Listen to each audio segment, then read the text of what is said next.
Te agradezco, Padre, la oportunidad y el privilegio que me das en esta mañana de predicar tu palabra. Padre, permite que mis labios sean solamente un instrumento en tus manos para que la iglesia crezca, se fortalezca y salga de este templo confiado en que el reino de Dios, el reino de los cielos, es un tesoro, es una perla. Gracias te doy en el nombre de Jesús. Amén. Pues no puedo dejar de mencionar lo que está aconteciendo en nuestra ciudad, en nuestro país, porque lo hemos vivido. Las complicaciones que hemos tenido, hermanos, yo sé que en varios de los casos han sido serias complicaciones, porque la ciudad se encuentra preparándose para recibir un evento deportivo mundial.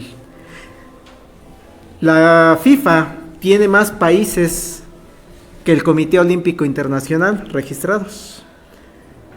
Es decir, es más grande en número de miembros el fútbol que los deportes olímpicos. Decía otro de los comentarios que leía, se calcula que el mundial lo ven poco más de la mitad del mundo. Somos 8,000 millones de personas, alrededor de 4,000 y cacho millones de personas verán algún partido, algún evento, algo de este mundial. Y eso ha llevado a que pues la ciudad se está preparando para recibirlo. Y sé que los amantes del fútbol decimos, wow, y estamos bien emocionados, y estamos coleccionando álbum, y estamos viendo todos los noticieros, y bien emocionados de que la selección mete 5 goles, y lo sé. Pero también yo sé que conocemos a varias personas que dicen, ¿y qué tiene chiste? 11 personas corriendo atrás de un balón. ¿Eso qué? ¿Por qué tanto revuelo? Hermanos, sí hay mucho revuelo. Porque todos los países que forman parte de la FIFA tienen el deseo de llegar a levantar una copa, un trofeo, que es como de ese tamaño, tampoco es así gigante, no es un trofeo de este tamaño, pero para eso pues toda una serie de torneos locales para ver si llegan a los siguientes torneos. El chiste es que hay 48 equipos que están repartidos en estos momentos en México, Estados Unidos y Canadá, que quieren lograr ese trofeo, porque solamente un equipo va a lograr ese trofeo, lo va a levantar. Saben ustedes que incluso hay reglas muy estrictas. Nadie puede tocar el trofeo. Solamente personas que han sido campeonas del mundo pueden tocar. Entonces, si un periodista llega y tiene ahí el trofeo, no lo puede tocar. Tiene que llegar alguien que haya sido campeón del mundo y él es el que lo puede tomar. Y todo por un trofeo. 11 personas ahí corriendo atrás de un balón, y que si el estadio, que si lo arreglaron, y una calzada flotante, y todo eso, hermanos, hermano pastor, ¿por un trofeo? Sí, hermanos. Porque para esas personas futbolistas, ese es su tesoro. Es como lograr conseguir un tesoro, o es como lograr conseguir una perla de gran precio. Por eso tanto revuelo. Y sirve este evento entonces para introducirnos al análisis de 2 parábolas que son muy parecidas a lo que estamos viviendo, pero que enseñó el Señor Jesucristo hace más de 2,000 años. Y que si ahorita los equipos y la selección mexicana y la selección de Brasil y Argentina están bien emocionados de conseguir, de luchar por ese trofeo, dice el Señor Jesucristo, también debe sentirse la emoción, una emoción semejante o hasta más grande en los creyentes en Jesucristo, pero ahora para conseguir un tesoro, una perla, el reino de los cielos. De eso se trata, hermanos, las parábolas que vamos a platicar. De ese trofeo, de ese tesoro, de esa perla, el reino de los cielos. Y en lo primero que quisiera meditar es el objetivo de las dos parábolas. Recuerden ustedes que las parábolas lo que buscan enseñar es una enseñanza espiritual.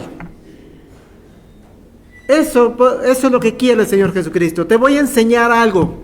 Quiero que aprendas, que lo hagas tuyo, algo en especial. Y en concreto, lo que quiere enseñar el Señor Jesucristo en esas dos parábolas es acerca de uno de los temas más importantes para los creyentes, el reino de los cielos. Vean en sus Biblias que la tienen abierta, el versículo 44 de Mateo 13, la primera parte. Además, el reino de los cielos es semejante a un tesoro escondido en un campo. El objetivo entonces no es propiamente el tesoro, sino le está usando como ejemplo para hablar de el reino de los cielos. Verso 45. También el reino de los cielos es semejante a un mercader que busca buenas perlas. El centro entonces es el reino de los cielos, no tanto la perla, no tanto el mercader. La enseñanza espiritual es alrededor del reino de los cielos. Y algo que también es importante que tengamos en claro es que cuando hablamos del reino de los cielos, es lo mismo que hablar del reino de Dios. Son sinónimos, reino de Dios y reino de los cielos. Pastor, pero entonces, ¿por qué en unas partes me encuentro reino de Dios y en otras partes leo reino de los cielos?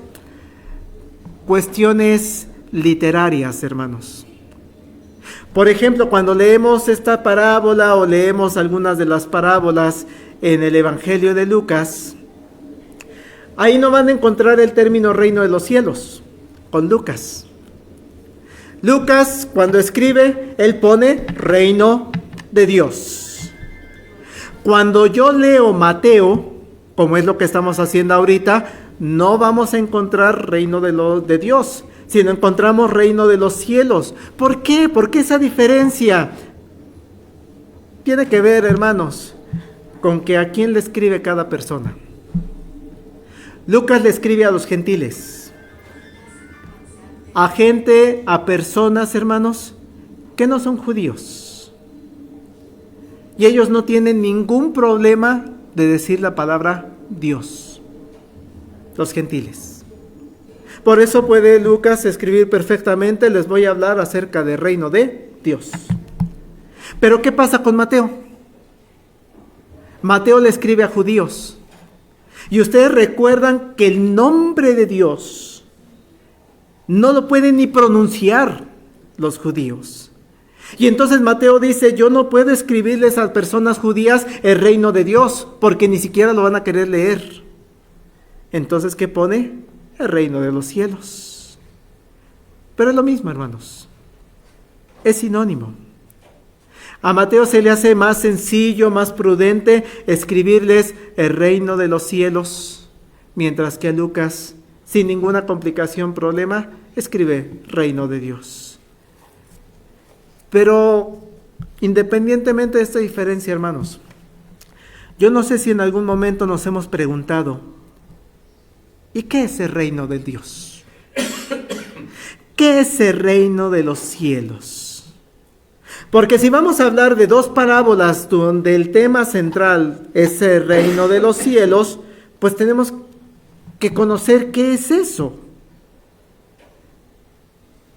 Y nos debe quedar claro que no estamos hablando propiamente de un lugar físico. No es un lugar así estricto que esté en el cielo físicamente. Hablar del reino de los cielos es hablar de Cristo. ¿Por qué? Porque si hay un reino, significa que hay un rey. ¿Y quién es el rey? Cristo. Hablar del reino de los cielos es hablar de Cristo y de su soberanía. Mateo mismo, allá en el capítulo 4, en el verso 17, dice, desde entonces comenzó Jesús a predicar y a decir, arrepentíos, porque el reino de los cielos se ha acercado. Aquí está, les dice el Señor Jesucristo. Se ha acercado. Hablar del reino de los cielos es hablar de Cristo como Rey.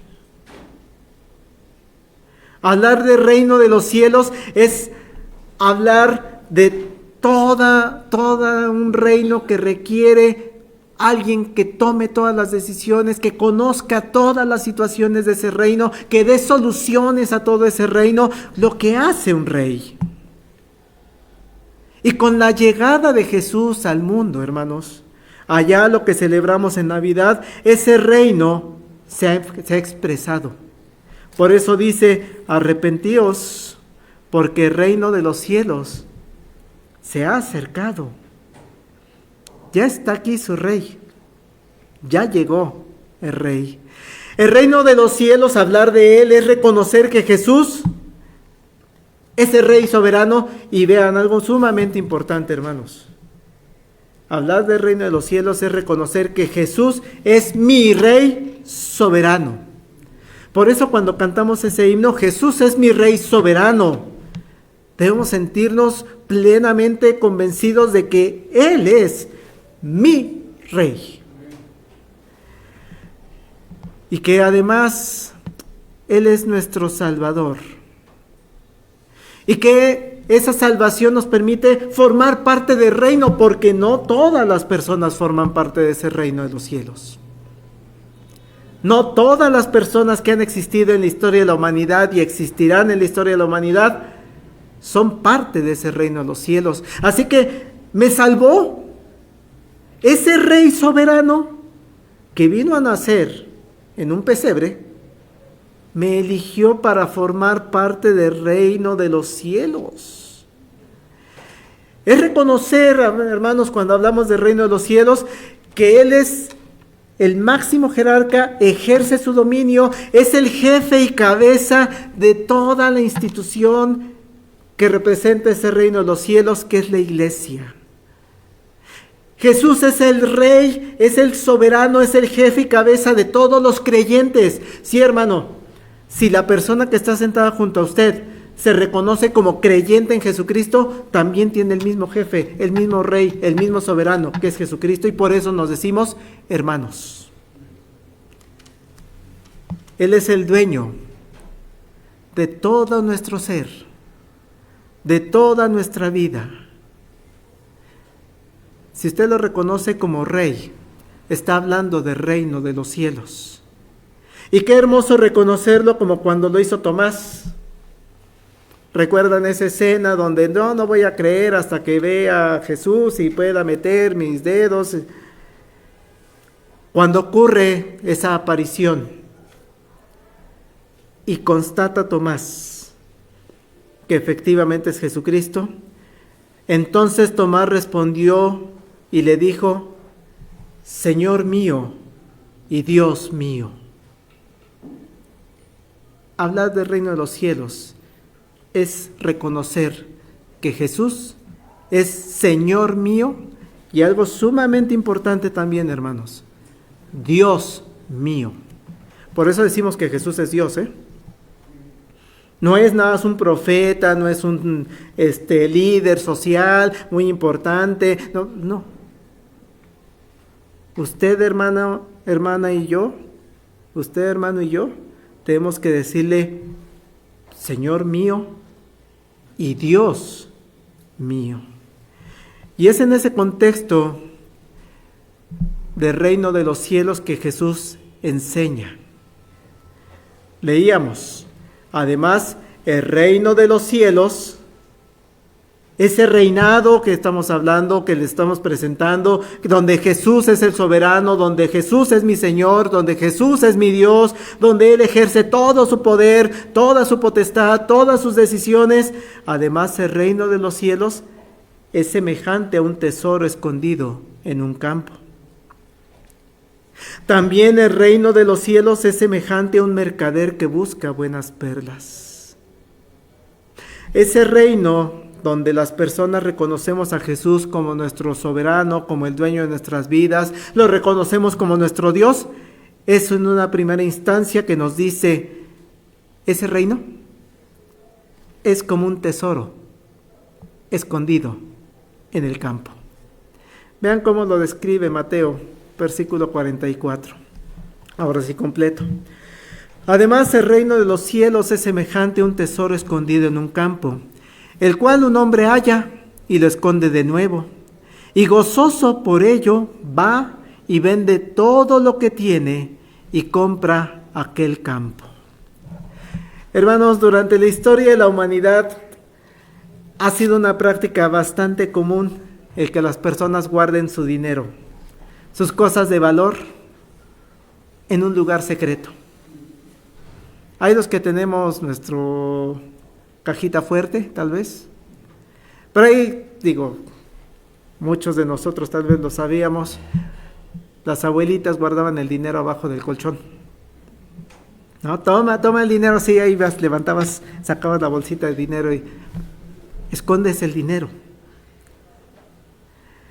Pero estamos hablando de los tiempos de Jesucristo, en donde la forma en la que se escondía el dinero, esa caja fuerte, muchas de las veces era enterrarlo en el suelo. Y es que imagínense el contexto. El pueblo de Israel a cada rato era invadido. Si no eran los asirios, eran los babilonios, si no los persas, si no los griegos, si no los romanos. Y entonces ahora, ¿quién viene? Van a entrar a la casa y ¿qué van a hacer? Pues llevarse todo. Entonces cuando veían llegar a los saqueadores, lo único que les quedaba a muchas de esas familias era enterrar ese tesoro. Toda su riqueza, si tenían joyas, si tenían monedas, si tenían lo que más quisieran, pues lo único que les quedaba era entiérralo en algún lugar de nuestro predio, en algún lugar de nuestro terreno, con la esperanza de que algún día vamos a regresar para desenterrar nuestro tesoro. Por eso tal vez a ustedes y a mí nos resulta extraña esa parábola, ¿no? Que alguien entierre su dinero, pues hoy ya no, hoy lo invertimos y lo metemos al banco.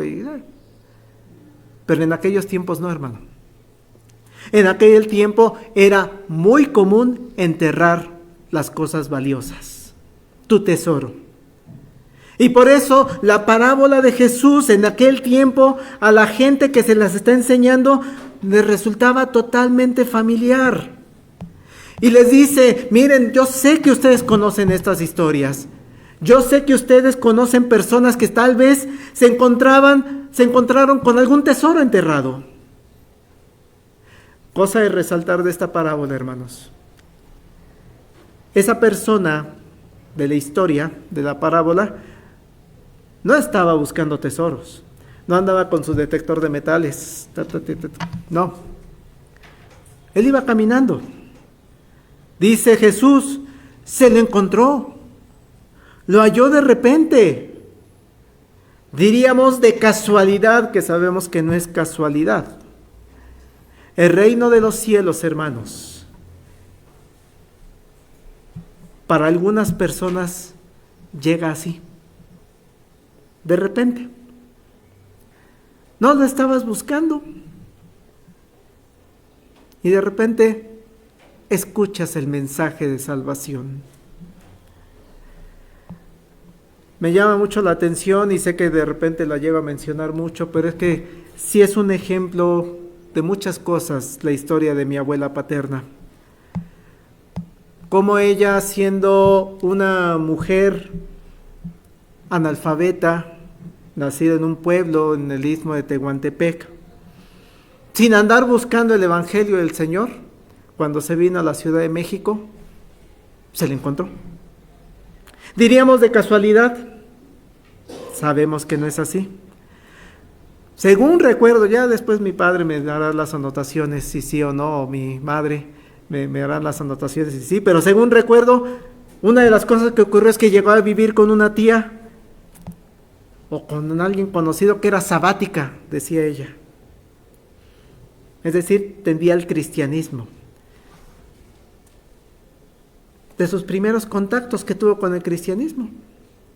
O también narraba por ahí, medio recuerdo, que pues, era una jovencita de 12, 13 años andando en la Ciudad de México, del Istmo de Tehuantepec, y le llamó la atención un templo en donde, bueno, ni siquiera sabía que era un templo, un lugar donde estaban cantando un canto que decía Jesús, y decía, tenía un novio que se llamaba Jesús.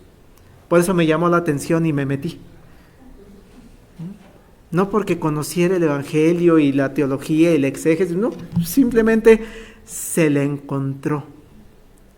Hermanos, yo sé que muchos de nosotros conocemos historias de personas que encontraron así el Evangelio. No lo estaban buscando. Pero tal vez el folleto que le regalaste les abrió la mente, el espíritu. Tal vez un himno que escucharon. Estaban scrolleando ahí en el TikTok o estaban buscando qué ver en la televisión y les salió un video con un mensaje que en ese momento de su vida les resultó especial. O tal vez leyendo algún texto bíblico en algún lugar. Se encuentran tristes, se encuentran en algún conflicto. Leyeron un texto y, oye, ¿de dónde salió este? Y empieza a llegar el Evangelio. O habrá alguna persona que tal vez incluso en el transporte público, que sin querer te pones a platicar con esa persona y le dejas la semilla del Evangelio. El reino de los cielos, hermanos, es semejante a un tesoro escondido en un campo, el cual un hombre halla. Pero sigue la lectura, hermanos, y lo esconde de nuevo. Y gozoso por ello, va y vende todo lo que tiene y compra aquel campo. Hermanos, esta persona que está describiendo el Señor Jesucristo en su parábola, pudo reconocer que lo que había encontrado es de gran valor. Es algo sumamente importante. Y entonces dice, lo voy a esconder para no perderlo. Seguramente, no lo dice el texto, pero muy seguramente dejó una marca, ¿no? A ver, estamos aquí de 3 árboles y hay 2 charquitos y deja alguna marca para poderlo volver a encontrar, para no perderlo, porque reconoce, encontré algo importante. Pero lo que también hay que resaltar de este personaje, hermanos, es lo que generó el haber encontrado este tesoro en la persona. Dice, gozoso. Hermanos, encontrar el reino de los cielos te debe llevar a pensar, estoy encontrando algo maravilloso, algo precioso, que no lo quiero perder. Lo voy a cuidar, pero además que me está generando gozo. Hermanos, ¿a quién de nosotros no nos causa gozo cuando nos encontramos un billete en una bolsa que no usábamos? O en un pantalón, o en un saco que tiene mucho, ¿no? Imagínese si se encuentra un tesoro. Se encuentra, no sé, en términos actuales, 5,000 pesos que estaban en un saco. Digo, no sé si pase, ¿no? A mí no creo que me pase, nunca traemos 5,000 pesos en un saco, pero ¿qué emoción vas a sentir?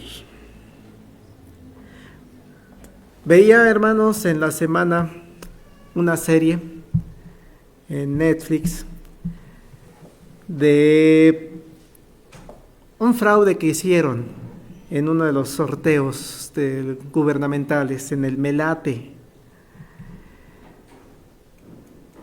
Y llama la atención, después de escuchar una entrevista a las personas reales que descubrieron ese fraude, y le preguntaban, ¿cómo encontraste, cómo te llegó la pista para saber que había ocurrido algo extraño ahí? Y decía la abogada, porque la persona que fue a reclamar el premio no reflejaba gozo, no estaba contenta.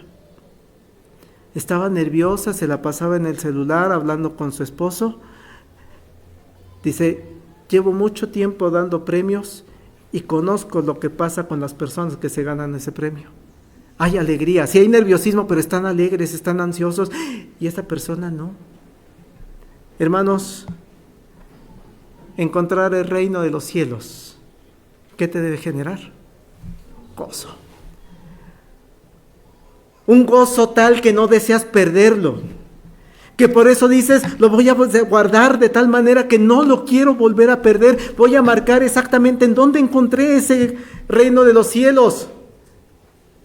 Y además dice, voy a ir y voy a vender todo lo que tengo y voy a comprar el campo para poder tener el derecho de todo ese tesoro.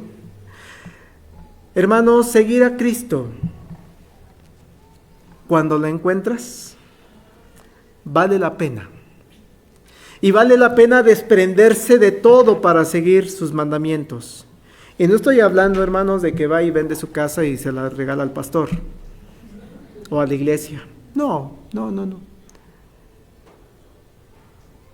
¿Qué vas a vender, hermano? Todo tu ser, todo lo que tú eres, tu trabajo, tu familia. Desde que te despiertas hasta que anochece, tú entregas tu vida al Señor, a Cristo. Eso es vender todo. La salvación, hermanos, es gratis. ¿Qué es lo que te pide? Entrégate a Él. Eso es vender todo lo que tienes, porque encontraste un tesoro que vale la pena. La segunda parábola, hermanos, verso 45. También el reino de los cielos es semejante a un mercader que busca buenas perlas, que habiendo hallado una perla preciosa, fue y vendió todo lo que tenía y la compró. Hay ciertas diferencias, hermanos. Sigue hablando Jesús del reino de los cielos. Eso ya quedó establecido desde el principio, hermanos. Pero ahora la persona es diferente. Ahora nos dice, esta persona tiene un trabajo. En lo anterior, no, la persona estaba caminando y se lo encontró, lo halló. Aquí no, aquí tiene un trabajo determinado. Un trabajo que requiere mucho esfuerzo para salir a buscar todo lo necesario para hacer su trabajo. Hermanos, encontrar una perla, no sé si sepamos qué tan fácil es. Hoy hay, ¿cómo se llaman? Granjas de ostras productoras de perla y ya las tienes ahí guardadas. Pero estamos hablando de los tiempos de Jesús. ¿Qué le implicaba a ese mercader, porque es alguien que se dedica a vender perlas, el hacer su trabajo? Pues dice, a las orillas del mar, de los lagos, donde estuvieran las ostras. Sacar varias hasta encontrar alguna que tuviera adentro esa perla. Requiere un esfuerzo muy grande. Y sí, hermanos, se podían encontrar perlas a orillas del Mar Rojo, pero para eso se tenían que viajar largas distancias para encontrarlas. Por eso, para aquella época era sumamente apreciado el tener una perla. Se consideraban además algo de gran belleza, la estética. Hermanos, hace 8 días que veíamos los cuadros de los hermanos. Eso es arte. Y Dios nos permite disfrutar la belleza, el arte, sea pintado, sea en la música, sea en la escultura, sea en el teatro, en el cine, las bellas artes. Entonces, apreciar una perla en aquellos tiempos era apreciar belleza. Y por eso los comerciantes que se dedicaban a buscar perlas eran capaces de recorrer grandes distancias buscando las más hermosas que se pudieran encontrar, abriendo cuantas ostras fuera posible hasta encontrar alguna que dijera, esta está bonita, esta la voy a vender, esta está perfecta, esta tiene una blancura bastante aceptable. En la parábola que Jesús nos está enseñando, hermanos, dice Jesús, este mercader estaba haciendo su trabajo. Estaba haciendo su actividad cotidiana. Él es un vendedor de perlas y su trabajo consiste en ir a buscar perlas. No la encontró entonces de casualidad como el anterior. Él sí tenía un trabajo que hacer. Él estaba buscando algo que fuera lo más bello, lo más perfecto para poderlo vender después. Y así ocurre, hermanos, con muchas personas. Muchas personas nos hemos encontrado con el reino de los cielos. Nos hemos encontrado con Cristo, con nuestro Rey, con nuestro soberano, de manera incidental. Pero otras personas lo encontramos cuando estamos buscando, por ejemplo, sentido a nuestra vida. Que no sabemos hacia dónde ir, que nos sentimos perdidos. Algunas personas, hermanos, buscan el sentido de su vida, pues ha de ser la riqueza, ¿no? Y se dedican a trabajar y de sol, desde que amanece hasta que anochece los 365 del año, días del año, sin descanso, porque dicen, lo más bello, lo más precioso, lo que más me va a redituar en esta vida es tener riqueza. Hay otras personas que buscan ese sentido de su vida, eso bello, algo que les llene, que les satisfaga, pues en la fama. Basta ver algunos cantantes, actores, actrices, mexicanos de Hollywood, que se dedican a eso, a la fama. Hay otros que se dedican al poder, que no importa por quién tenga que pasar, no importa la ética, así se lo dice en esta serie que les decía de Melate, pues a ver qué haces con tu ética, ve ahí, háblale a tu hija de tu ética, pero no le des entonces lo que ella quiere. Explícaselo con tu ética. Entonces, no importa, ¿no? Me salto la ética, me salto las reglas porque yo quiero tener poder. Eso es lo más bello, lo más hermoso que va a ocurrir en mi vida, que la gente me reconozca cuando ando en la calle. Eso es lo que consideran bello. Pero este mercader, hermanos, dice Jesús, no encontró solamente una buena perla. Eso lo estaba buscando. Ese era su trabajo. Sino que dice, este mercader encontró una perla preciosa, que sobrepasaba todo lo que había encontrado, hermanos. Algo mucho más maravilloso. Pues a eso se dedicaba. ¿Cuántas perlas tendría en ese momento? No lo sé, 1, 3, 5, 10.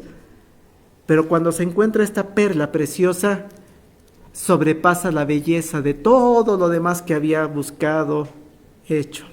Si se dedicaba a la venta de perlas, podemos tener la certeza de que pudo reconocer que esa perla que está hallando es mucho más bella que cualquier otra, que le va a redituar muchísimo más que cualquier otra. Llámese riqueza, llámese fama, llámese poder. Y Jesús está diciendo, el reino de los cielos es aún más precioso que lo que hasta ese momento pudiera haber encontrado. ¿Qué estás buscando, hermano, en tu vida? Riqueza, fama, poder. ¿Qué cosa? Pues hay algo que puede sobrepasar en belleza todo lo que estás buscando. El reino de los cielos, hermanos, es lo más maravilloso que vas a poder encontrar en tu vida. Encontrar a Cristo y reconocerlo como tu Rey, como tu Dios, como tu soberano, es lo más maravilloso que vas a encontrar en tu vida. Saber que has sido elegido para formar parte del reino de los cielos, del reino de Dios, es lo más hermoso, maravilloso, perfecto que vas a encontrar en tu vida. Reconocer la buena noticia, el Evangelio de Jesucristo, de que Jesús se sacrificó por ti, resucitó al tercer día para darte una vida eterna. No una vida que termina cuando morimos y nos meten a una urna o nos meten a un ataúd. No. Hermanos, el reino de los cielos es vida eterna. Es aún más bello de lo que pudieras haber encontrado, porque la fama, el poder, la riqueza, que la metemos en el ataúd y ya, en la urna y ya. Encontrar a Cristo y saber que Él va a volver por segunda vez a establecer de manera plena su reino. Un reino, hermanos, ya sin maldad, un reino sin violencia, un reino donde no hay engaños, donde no hay fraudes. Es encontrar no solamente algo bonito, sino encontrar la perla más bella que vas a poder tener en tu vida. Y no solo se queda el Señor Jesucristo en esta explicación del reino de los cielos, sino que al igual que la parábola anterior nos dice qué hizo este mercader cuando encontró esta perla. Verso 45 nuevamente, que habiendo hallado una perla preciosa, ¿qué hizo, hermanos? Fue y vendió todo lo que tenía y la compró. Insisto, hermanos, la salvación no se compra.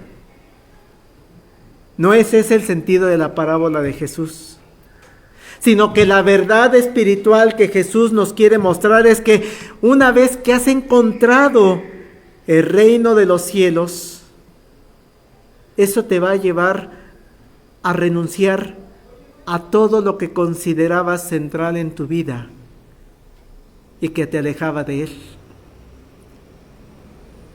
Te va a llevar a considerar cuál es el centro de mi vida. ¿La riqueza, la fama, el dinero, el poder? ¿Qué haría este mercader? Vendo todo. Señor, te cambio la riqueza, te cambio la fama, el poder, que eso se va a terminar, por una vida eterna. Véndelo, porque eso no va a ser tan hermoso como verte, y lo decía el hermano Edgar cuando terminamos los himnos. Vamos a estar cantando en el coro celestial, en el reino de los cielos. Vamos a estar alabando al Señor Jesucristo en su reino, y no nada más un día, sino por la eternidad. Eso es tan hermoso, hermano, que vas a estar viendo, como dice el himno, cara a cara a Dios, al Señor Jesucristo, al Espíritu Santo. Ese mercader fue y vendió todo lo que tenía. Seguramente vendió las perlas que también ya tenía. No eran tan bellas, pero eran perlas. Vendió todo lo que tenía, porque encontró que no eran tan hermosas como el reino de los cielos. Concluyo, hermanos, el Señor Jesucristo, nunca perdamos de vista que es nuestro Rey, y que su reino es el reino de los cielos. ¿Ya lo conoces, ese reino de los cielos? ¿Ya reconoces a Jesús como un Rey, como tu Señor? Él lo dijo, el reino de los cielos se ha acercado. Yo sé que tal vez alguno de ustedes se lo encontró de manera casual, que sabemos que no es casualidad, como en la primera parábola. Otros nos hemos encontrado ese reino de los cielos, a Jesucristo como nuestro Rey, en la búsqueda del sentido de nuestra vida. Pero una vez que lo has encontrado, hermano, gózate, alégrate, da todo tu ser, da toda tu vida al Señor Jesucristo y a su reino. Da todo tu ser y toda tu vida a expander ese reino de los cielos, a proclamar a las demás personas: ¿qué crees que me encontré? Algo maravilloso. Te quiero platicar de ese reino de los cielos. ¿Vale la pena? Claro, hermanos. Pregúntenle a los futbolistas si vale la pena competir por esa copa. Ahora, por el reino de los cielos, ¿valdrá la pena? Claro que vale la pena, porque el reino de los cielos es un tesoro y es una perla como la más hermosa que haya existido en la historia de la humanidad.